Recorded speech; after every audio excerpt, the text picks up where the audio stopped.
આ જગ્યાએ આપણે એવા બિઝનેસોની માહિતી આપતા હોઈએ છીએ કે જે ગામડામાં વ્યક્તિ રહે છે અને એ મહિલા છે, પુરુષ છે, ચાહે ઓછું ભણેલા છે, થોડું વ્યવસ્થિત ભણેલા છે, કોઈ પણ હોય, પણ ઘરે બેઠા એ સારી એવી ઇન્કમ કરી શકે, મતલબ કે પોતાને પગભર થઈ શકે અને પોતાની જે કંઈ જરૂરિયાતો છે એ ઘરે બેઠા જ પૂરી કરી શકે, એ આશયથી આપણે કંઈક વ્યવસ્થિત અને થોડીક અલગ પ્રકારની માહિતી આપતા હોઈએ છીએ. કારણ કે મિત્રો એ વસ્તુ તમારે સમજવું જરૂરી છે કે આજના એપિસોડમાં પણ આપણે એવા 3-4 બિઝનેસોની વાત કરવાના છીએ કે જે બિલકુલ ઝીરો લેવલથી તમે મોટા પાયે સ્ટાર્ટ કરી અને એક પોતાના ધંધાને એક કંપની લેવલ સુધી લઈ જઈ શકો છો. તમારે કઈ રીતના વિકાસ કરવો છે અને કેવી રીતના થઈ શકે ટોટલી ડિટેલ તો હું આપવાનો જ છું, પણ એ વસ્તુ તમારે થોડી ઘણી સમજવી પડશે કે આજના ટાઈમમાં જેટલી પણ બેરોજગારી દૂર કરવા માટે સરકાર કે કોઈ પણ માણસ મતલબ પ્રયાસ કરી રહ્યો છે, પણ એની સામે મતલબ કહેવાનો મતલબ એવો છે કે બેરોજગારી નિવારણ કરવા માટે જેટલી પણ ટેકનોલોજી આજના ટાઈમમાં વિકાસમાં આવી રહી છે, મતલબ વિકાસ થઈ રહ્યો છે, એની સામે એટલી જ બેરોજગારી વધી રહી છે.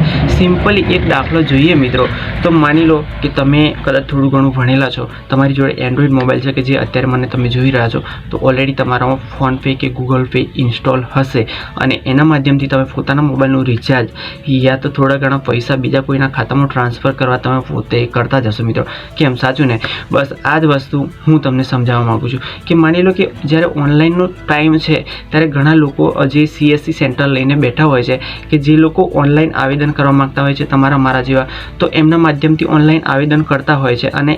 આવેદન કરવા બદલ એ લોકોને કંઈક ફીસ તરીકે આપણે ચૂકવતા હોઈએ છીએ જે લાગતું વળગતું 30, 50, 100 અને એવી રીતે એમની રોજગારી થતી હોય છે. ત્યારે આજના ટાઈમમાં ઘણા બધા લોકો મતલબ જે કંઈ વિકાસ થયો છે એના આધારે સિમ્પલી તમે હું બધા ઓનલાઈન જે કંઈ ફોર્મ ભરવાના હોય છે કે જે પણ ફોનપે છે કે ગૂગલ પે જે CSC સેન્ટર પર કામ થતું હતું મોસ્ટ ઓફ 20-30% લોકો પોતાની જાતે કરે છે અને આવકનો સીધો ઘાટો જે CSC સેન્ટર લઈને બેઠા હોય છે એ લોકોને થતો હોય છે. કારણ કે અમુક સુવિધાઓ જ એવી હોય છે કે જે લોકો પ્રોવાઈડ કરી અને મતલબ થોડી ઘણી રોજગારી મેળવી શકતા હોય છે. તો શરૂઆતમાં જે કંઈ રોજગારી હતી એ રોજગારીમાં અત્યારે કાપ મુકાયા છે. કહેવાનો મતલબ એવો છે કે ડિજિટલ સુવિધા જેટલી પણ વધી છે એક રોજગારીના બારામાં રોજગારી વધે એ માટે, પણ એની સામે જે કંઈ વિકાસ થયો છે એ જ વિકાસ આજે રોજગારી ઘટાડી પણ રહ્યો છે. ત્યારે આપણે ગામડા લેવલે પોતાની આવક કઈ રીતના વધારી શકીએ, એક એક્સ્ટ્રા આવક કઈ રીતના મેળવી શકીએ, બસ એના માટે જ આપણે એક ડિફરન્ટ ટોપિક પર વાત કરતા હોઈએ છીએ. મિત્રો, ગત એપિસોડમાં આપણે જે વાત કરી હતી કે જે તાલુકા લેવલે મિશન મંગલમ જે કંઈ યોજના ચાલે છે અને એના માધ્યમથી એક મહિલા મંડળના માધ્યમથી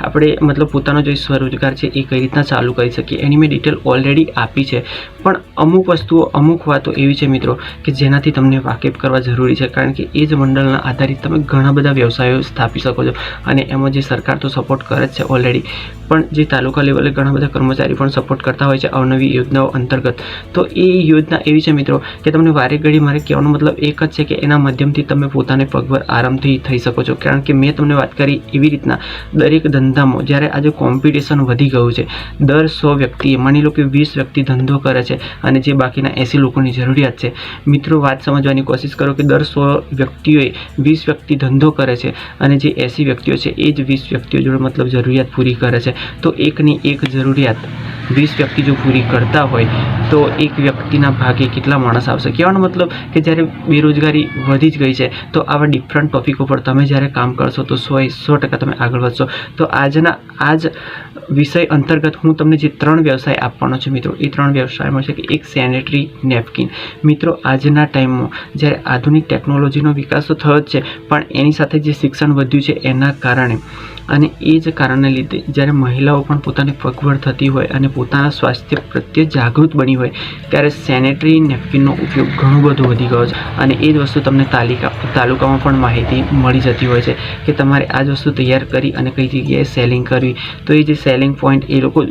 ઊભા કરી આપતા હોય છે અને માની લો કે એના માટેની જે કંઈ મશીનરીની જરૂરિયાત હોય છે એ જ મશીનરી એ લોકો પોતે પ્રોવાઈડ કરતા હોય છે અને માની લો કે કદાચ વેચાતી પણ લેવી હોય છે તો તમારા ગ્રુપના માધ્યમથી એ બિલકુલ એક લાઇસન્સની પણ જરૂરત નથી પડતી અને એ જ મશીન પ્રોવાઈડ કરી અને કદાચ હપ્તે પણ તમે બેંક લોનથી એ વસ્તુ લઈ અને નાણાં જમા કરાવી શકો છો. આગળ નંબરના બિઝનેસની વાત કરું તો આ જ મંડળના માધ્યમથી આમ તો ઘણા બધા બિઝનેસો કરી શકો છો, પણ એક ડેરી ઉદ્યોગ એવો છે કે આજના ટાઈમમાં ઘણું બધું કોમ્પિટિશન હોવા છતાં પણ ડેરી ઉદ્યોગ એક એવી વસ્તુ છે કે દૂધ એવી પ્રોડક્ટ છે કે જેની જરૂરિયાત દિન પ્રતિદિન વધતી જાય છે. આમ કહેવા જઈએ તો પૂરી થતી જ નથી, તો જરૂરિયાત વધતી જાય છે. તો આ જ વસ્તુનો તમે ઉપયોગ કરો કે જેમાં કોઈ કોમ્પિટિશન નથી. એક ડેરી પણ ઊભી કરી શકો છો મહિલા મંડળના માધ્યમથી. બિલકુલ મિત્રો, સાદા શબ્દોમાં કહું તો તમારું જે મહિલા ગ્રુપ છે એના માધ્યમથી તમે ડેરીમાં એપ્લાય કરી શકો છો. તમારા જિલ્લા લેવલ કે જે લેવલ મતલબ તાલુકામાં વાત કરી અને એક ડેરી સેન્ટર પર ખોલી શકો છો. ત્રીજા બિઝનેસ પોઈન્ટની વાત કરું તો મિત્રો આરો,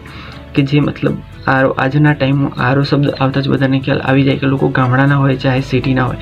પણ આજે એક આરોનું પાણી મતલબ પોતાનો શુભ પ્રસંગ હોય યા તો એક નાની અમથી દુકાન ચાલતી હોય, હું તો કહું છું કે કોઈનો મતલબ ઘરે પણ આજે લોકો આરોનો ઉપયોગ કરતા હોય છે. મતલબ કે તમે એક આરો પોઈન્ટ પણ ચાલુ કરી શકતા હો છો.